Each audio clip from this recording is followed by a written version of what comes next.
വളരെയധികം പഠനങ്ങൾ പ്രമേഹത്തെക്കുറിച്ചുണ്ടെങ്കിലും അതെങ്ങനെ കൺട്രോൾ ചെയ്യണമെന്ന് ഇന്നും രോഗികൾ അറിയാത്തൊരു സ്ഥിതിയിലാണ് നാം ഇരിക്കുന്നത്. ഈ പ്രമേഹം ഞാൻ നേരത്തെ പറഞ്ഞാൽ ഒരുപക്ഷെ ജന്മനാല് തന്നെ ശരീരത്തിൽ തുടങ്ങിയിരിക്കും, പക്ഷെ ഒരു കാലഘട്ടത്തിലേ അത് പുറമേക്ക് കാണുകയുള്ളൂ. ഈ ശരീരത്തിന് തൂക്കം കൂടുന്നതനുസരിച്ചിട്ട് പ്രമേഹം ഉണ്ടാകാനുള്ള സാധ്യത വളരെ കൂടുതലാണ്. ഒരു അരമണിക്കൂർ ആഴ്ചയിൽ 5 ദിവസം വ്യായാമം ചെയ്യുന്നത് ഏറ്റവും പ്രധാനമാണ്, പ്രത്യേകിച്ച് 35 വയസ്സിന് ശേഷമുള്ളവർ.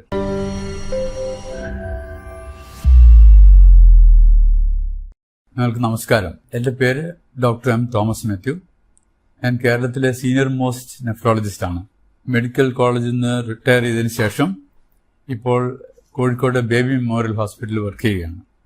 നമുക്കറിയാം, പ്രമേഹം അഥവാ ഡയബറ്റിസ് കാലാകാലങ്ങളായി മനുഷ്യ ജീവിതത്തെ നിശബ്ദമായി കൊല്ലുന്ന ഒരു രോഗമാണ്. ക്രിസ്തുവിന് മുമ്പ് 1500 BC മുതൽ ഈ രോഗം അറിയപ്പെട്ടിരുന്നു. എന്നാൽ 19ാം നൂറ്റാണ്ടിന്റെ മധ്യത്തിലാണ് അതിനെപ്പറ്റി ആധികാരികമായ മനുഷ്യർ പഠിക്കുന്നതിനും ചികിത്സ ആരംഭിക്കുന്നതിനും സാധിച്ചിട്ടുള്ളത്. നാം അറിയേണ്ട ഒരു പ്രധാന കാര്യം, വർഷങ്ങളായി അറിയുന്ന ഒരു രോഗമാണെങ്കിലും അത് എങ്ങനെ കൺട്രോൾ ചെയ്യണമെന്നോ അതിനെ എങ്ങനെ തടുക്കണമെന്നോ അതിന്റെ പാർശ്വഫലങ്ങൾ വരാതെ എങ്ങനെ നോക്കണമെന്നോ ഇന്നും ജനങ്ങൾക്ക് അറിയില്ല. ഇതൊരു വിരോധാഭാസമാണ്. വളരെയധികം പഠനങ്ങൾ പ്രമേഹത്തെക്കുറിച്ചുണ്ടെങ്കിലും അതെങ്ങനെ കൺട്രോൾ ചെയ്യണമെന്ന് ഇന്നും രോഗികൾ അറിയാത്തൊരു സ്ഥിതിയിലാണ് നാം ഇരിക്കുന്നത്.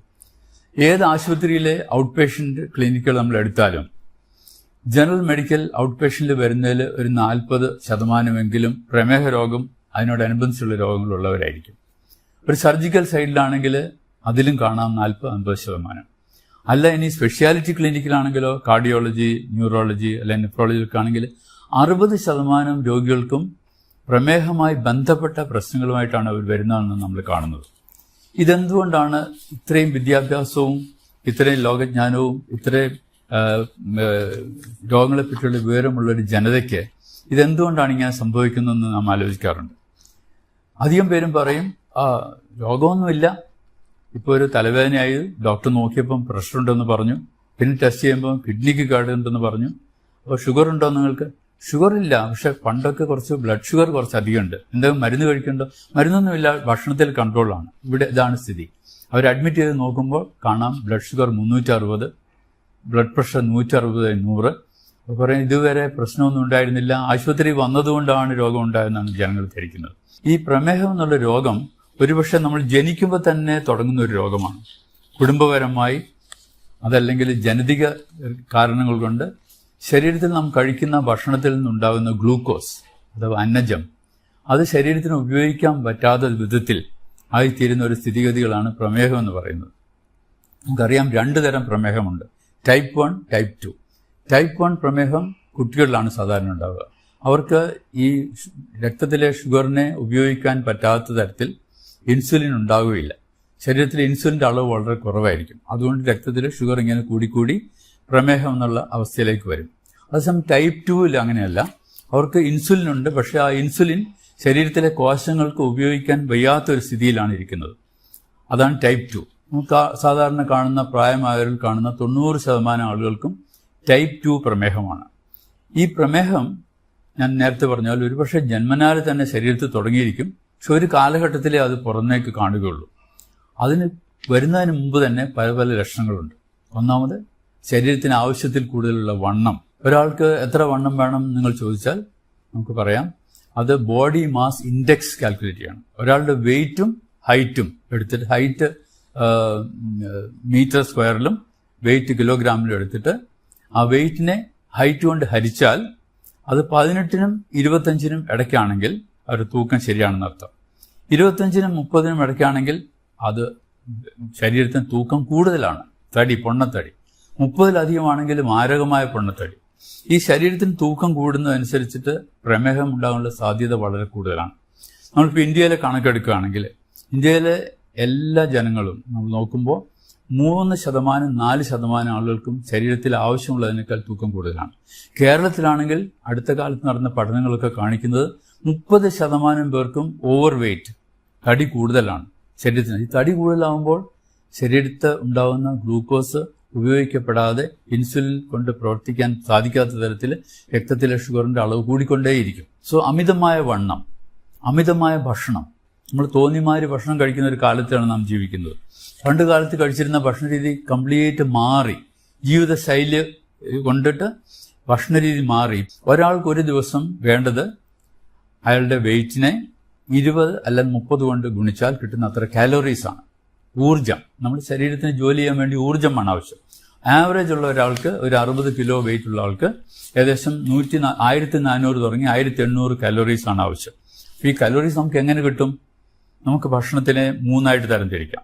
ഭക്ഷണത്തിൽ പ്രധാനമായിട്ട് ഊർജ്ജം ലഭിക്കുന്നത് നമ്മൾ കഴിക്കുന്ന ധാന്യങ്ങൾ, അല്ല നമ്മൾ കഴിക്കുന്ന കൊഴുപ്പ്, നമ്മൾ കഴിക്കുന്ന പ്രോട്ടീൻ. ഈ 3 ഭാഗങ്ങളിൽ നിന്നാണ് നമുക്ക് ശരീരത്തിന് ആവശ്യമായുള്ള ഊർജ്ജം ലഭിക്കുന്നത്. ഈ ഊർജ്ജം നമുക്ക് ആവശ്യത്തിൽ അധികം കിട്ടിക്കഴിഞ്ഞാൽ അത് ശരീരത്തിന് ഉപയോഗിക്കാതെ അത് കൊഴുപ്പായി കൂടും, ഷുഗറായി രക്തത്തിൽ ഇങ്ങനെ ഓടി നടക്കും, ശരീരത്തിന്റെ അവയവങ്ങൾ കയറി പിടിക്കും.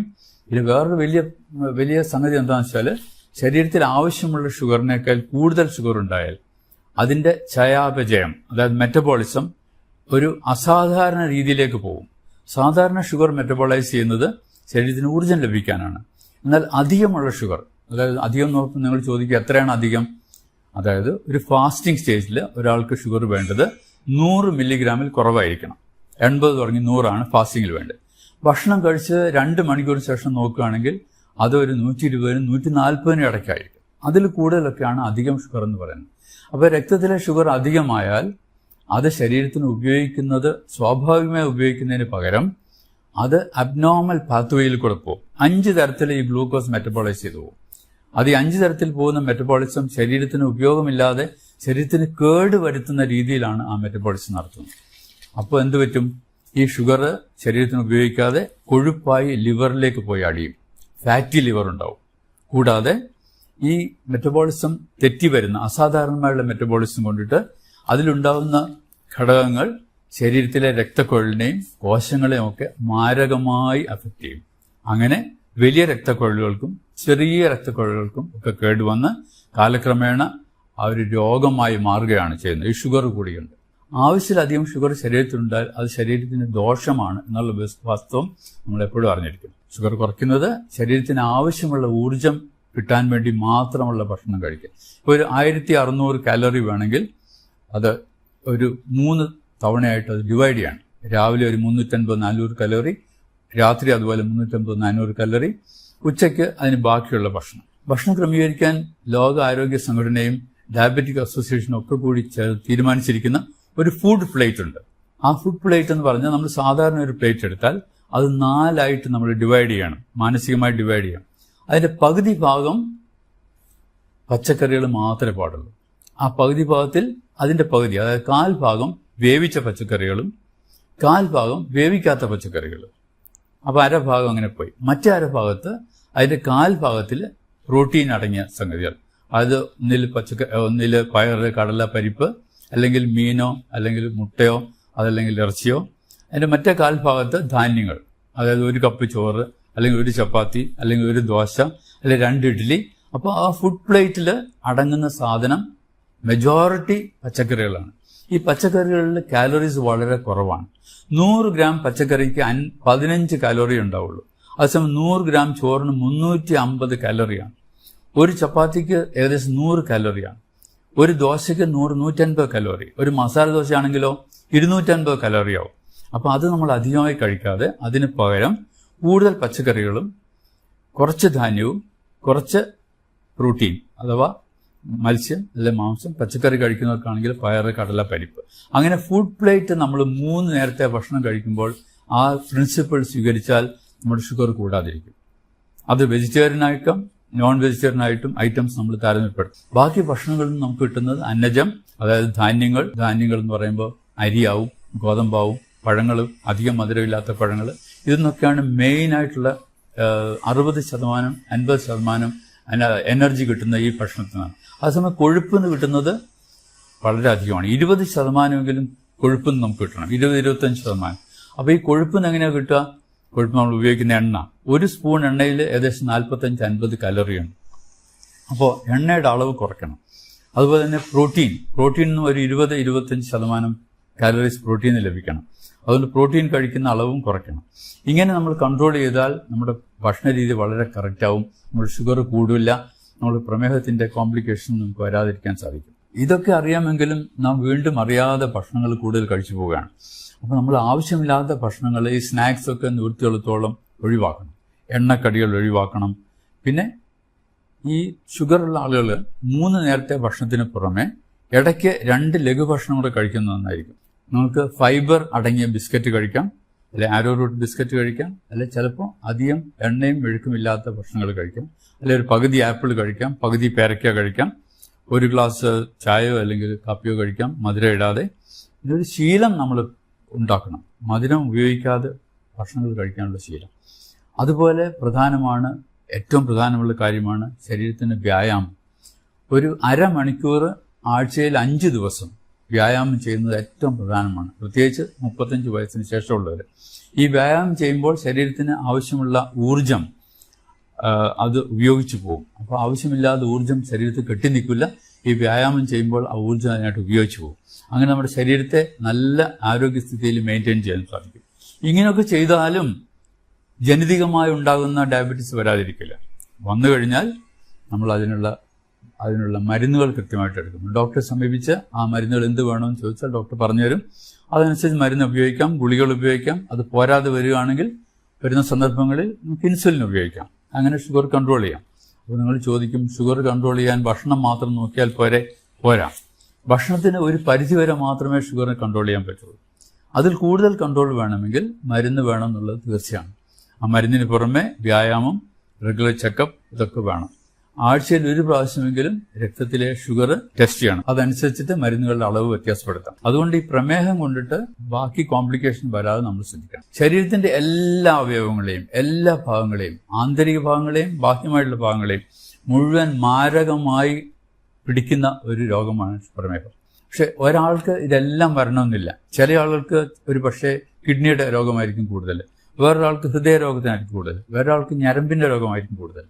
അപ്പോൾ ആർക്കാണ് എന്താണ് വരിക എന്നുള്ളത് നമുക്ക് തീർച്ചപ്പെടുത്താൻ പറ്റില്ല. പക്ഷെ ഒരു കുടുംബത്തിൽ ഒരു വ്യക്തിക്ക് ഷുഗർ വന്നിട്ട് കിഡ്നി സംബന്ധിച്ച രോഗമുണ്ടെങ്കിൽ മറ്റു ആളുകൾക്കും ആ രോഗം വരാൻ, കിഡ്നി സംബന്ധിച്ചുള്ള രോഗം വരാൻ സാധ്യതയുണ്ടെന്ന് നാം അറിഞ്ഞിരിക്കണം. അതുപോലെ തന്നെ ഒരാൾക്ക് കാലിലെ ഞരമ്പിന് കേടുവന്ന് ഒരു വിരൽ മുറിക്കുകയൊക്കെ ചെയ്യേണ്ടി വന്നാൽ നാം അങ്ങനെ ആളുകളെ കാണാറുണ്ട്. അവരുടെ കുടുംബത്തിലുള്ള മറ്റാളുകൾക്കും ഇങ്ങനെ വരാൻ സാധ്യതയുണ്ടെന്ന് നാം അറിഞ്ഞിരിക്കണം. ഇപ്പോൾ ഉള്ള കണക്കനുസരിച്ചിട്ട് നമ്മുടെ ലോകത്തിലെ ഇന്ത്യ രാജ്യത്തിനാണ് 2ാം സ്ഥാനം ഷുഗറുള്ള ആളുകളുടെ. ആ ഇന്ത്യ രാജ്യത്തിൽ തന്നെ കേരളത്തിലാണ് 1ാം സ്ഥാനം. ഇതെന്തുകൊണ്ട് ഇങ്ങനെ വരുന്നു എന്നുള്ളതിന് ഒരുപാട് പഠനങ്ങളുണ്ട്. ഒരുപക്ഷെ നമ്മുടെ ജനിതക മാറ്റം കൊണ്ടായിരിക്കാം, അല്ലെങ്കിൽ നമ്മുടെ ജീവിത ശൈലി മാറ്റങ്ങൾ കൊണ്ടായിരിക്കാം, അല്ലെങ്കിൽ അടുത്ത കാലങ്ങളിലുണ്ടായ ഫുഡ് ഹാബിറ്റ്സിന്റെ മാറ്റങ്ങൾ കൊണ്ടായിരിക്കാം. അപ്പോൾ ഇങ്ങനെ വരുന്ന ഷുഗർ ഭാവിയിൽ ഈ ഇൻസുലിനൊക്കെ ഉള്ളതുകൊണ്ട് ജീവിത ദൈർഘ്യം കൂടും. ജീവിത ദൈർഘ്യം കൂടുന്തോറും ഈ രോഗത്തിന്റെ കോംപ്ലിക്കേഷൻസ് കൂടുതൽ വന്നുകൊണ്ടിരിക്കുകയാണെന്ന് നാം മറക്കരുത്. അപ്പോൾ ഈ കോംപ്ലിക്കേഷൻസ് വരാതിരിക്കണമെങ്കിൽ കൃത്യമായി നമ്മളിതൊക്കെ നോക്കി വെച്ചിരിക്കണം. ഏതൊരു പ്രായം ആയ ആളും, 30 വയസ്സിന് കഴിഞ്ഞ ആളും വർഷത്തിൽ ഒരിക്കലെങ്കിലും അവരുടെ ബ്ലഡ് ഷുഗർ നോക്കണം. ബ്ലഡ് ഷുഗർ നോക്കുമ്പോൾ അത് വേണ്ടതിലധികമാണെന്ന് കണ്ടാൽ തീർച്ചയായും ഡോക്ടറെ സമീപിച്ച് അവരുടെ വെയിറ്റ് മനസ്സിലാക്കണം. വെയിറ്റ് അനുസരിച്ചിട്ട് അത് ക്രമീകരിക്കണം, ഭക്ഷണ രീതി ക്രമീകരിക്കണം. നാം ഒന്ന് രണ്ട് നമ്പേഴ്സ് ഓർത്തിരിക്കുന്ന എപ്പോഴും നല്ലതാണ്. Number 30, number 40, number 70, number 80, number 90. നമ്മൾ ചോദിക്കും ഇതെന്താ നമ്പർ? നമ്മുടെ 40 എന്ന് പറഞ്ഞാൽ ആണുങ്ങളുടെ കഴുത്തിന്റെ ചുറ്റളവാണ്. കഴുത്തിന്റെ ചുറ്റളവ് 40-ൽ കൂടിയാൽ പ്രമേഹം വരാനുള്ള സാധ്യത കൂടുതലാണ് ചുരുക്കം. അത് സ്ത്രീകൾക്കാണെങ്കിൽ 30 കൂടുതലാണെങ്കിൽ അതും പ്രമേഹം വരാൻ സാധ്യതയാണ്. ഇനി നിങ്ങൾ ചോദിക്കുക എന്താ 70% ആളുകൾക്കും പ്രമേഹമുള്ളവർക്ക് കോംപ്ലിക്കേഷൻസ് വരും. അപ്പോൾ ഒരു പ്രമേഹമുള്ള ആൾക്ക് കോംപ്ലിക്കേഷൻ ഉണ്ടാകാൻ സാധ്യത വളരെ കൂടുതലാണെന്ന് ഓർക്കണം. 80 എന്താ? 80 എന്ന് പറഞ്ഞാൽ നമ്മുടെ വയറിന്റെ ചുറ്റളവ്, പുക്കിളിന്റെ സൈഡിൽ കൂടി വയറിന്റെ ചുറ്റും ഒന്ന് മെഷർ ചെയ്താൽ 80 സെന്റിമീറ്റർ സ്ത്രീകൾക്കും 90 സെന്റിമീറ്റർ ആണുങ്ങൾക്കും. അത് കൂടുതലാണെങ്കിൽ അവർക്ക് പ്രമേഹം ഉണ്ടാകാനുള്ള സാധ്യത വളരെ കൂടുതലാണ്. അവരുടെ തടി വളരെ കൂടുതലാണെന്ന് നാം ഓർക്കണം. 90 കൂടുതലുള്ള പുരുഷന്മാരും 80 കൂടുതലുള്ള സ്ത്രീകളും വളരെ വളരെ വളരെ ശ്രദ്ധിക്കണം. അത് കുറയ്ക്കുന്നത് നമ്മുടെ ഭക്ഷണത്തിൽ കൂടിയും എക്സസൈസിൽ കൂടിയും ഒക്കെയാണ്. അതിന് ബുദ്ധിമുട്ടുള്ള കാര്യമല്ല. കൂടാതെ വേറെ ചില നമ്പേഴ്സ് നമ്മൾ ഓർക്കണം. രക്തസമ്മർദ്ദം, പ്രമേഹം ഒക്കെ കൂട്ടാളികളാണ്, ഒരുമിച്ചാണ് അവർ പോവുക. 30 വയസ്സ് കഴിഞ്ഞാൽ തീർച്ചയായും രക്തസമ്മർദ്ദം നമ്മൾ നോക്കിയിരിക്കണം. അതൊരു നിശബ്ദ കൊലയാളിയാണ്. യാതൊരു സൈൻസും സിംറ്റം ഇല്ലാതെ പെട്ടെന്ന് ഒരു ദിവസം ബ്രെയിൻ അറ്റാക്ക് വരും, അല്ലെങ്കിൽ ഹാർട്ട് അറ്റാക്ക് വരും, അല്ലെങ്കിൽ കിഡ്നി ഫെയിൽ ചെയ്യും.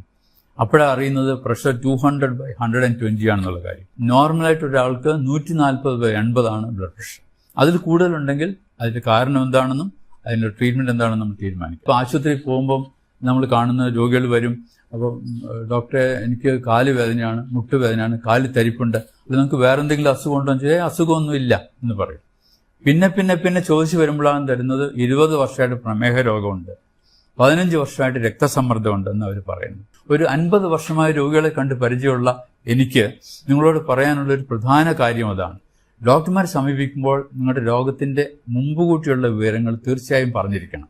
അതല്ലെങ്കിൽ ചികിത്സ തെറ്റും, മരുന്ന് തെറ്റും, ഡോക്ടർ കൺക്ലൂഷൻ തെറ്റിപ്പോവും. അത് നിങ്ങൾക്ക് തന്നെ ബുദ്ധിമുട്ടാവും. അപ്പോൾ അവനവർക്കുള്ള രോഗത്തെപ്പറ്റി നാം അറിഞ്ഞിരിക്കണം. അത് മറ്റുള്ള ഡോക്ടർമാരടുത്ത് പറയാൻ മടി കാണിക്കരുത്. ഡോക്ടർ ഇങ്ങനെ ചോദിച്ച് സമയം എടുത്തിട്ട് കണ്ടുപിടിക്കുന്ന ഒരു കാര്യമല്ല.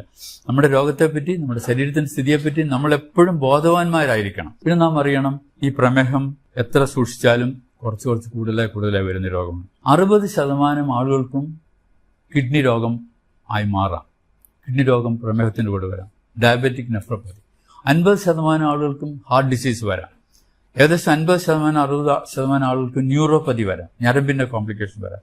ഇങ്ങനെയൊക്കെ ഉണ്ടാവുന്ന ഒരു രോഗം. കണ്ണിന് കേട് വരും വളരെ അധികം പേർ. അപ്പോൾ കണ്ണിന് കേട് വരും, ലേസർ അടിക്കും. ഇതൊക്കെ രോഗികൾക്ക് ഉണ്ടാകുന്ന സംഗതികളാണ്. പക്ഷെ അവർ പറയാറില്ല. പിന്നെ ചോദിച്ചു വരുമ്പോൾ ആ കണ്ണിന് ലേസർ അടിച്ചിരുന്നു 2 വർഷം മുമ്പെന്ന് പറയും. അപ്പോൾ അന്നേ ഷുഗർ ഉണ്ടെന്നുള്ള കാര്യം അവർ മറന്നു പോകുന്നു. ആ ഷുഗറിനെ കൺട്രോൾ ചെയ്യുന്ന കാര്യം മറന്നു പോകുന്നു. ഡോക്ടർമാർ പറയും നിങ്ങൾ ശരിക്കും ഷുഗർ കൺട്രോൾ ചെയ്യണം. എന്നാൽ എങ്ങനെ കൺട്രോൾ ചെയ്യണമെന്ന് അവർക്ക് അറിയുന്നില്ല. ഭക്ഷണത്തിൽ ക്രമീകരിക്കുക, എക്സസൈസ് ചെയ്യുക, വെയിറ്റ് കുറയ്ക്കുക, ഈ പ്രധാന കാര്യങ്ങളെല്ലാം നമ്മൾ സൂക്ഷിച്ചാൽ കൂടുതൽ കോംപ്ലിക്കേഷൻ ഇല്ലാതെ ഡയബറ്റീസിനോട് കൂടി ഒരു സുഗമമായ ജീവിതം നയിക്കാൻ സാധിക്കും. നമുക്ക് മനസ്സിലായെന്ന് കരുതുന്നു. Thank you very much.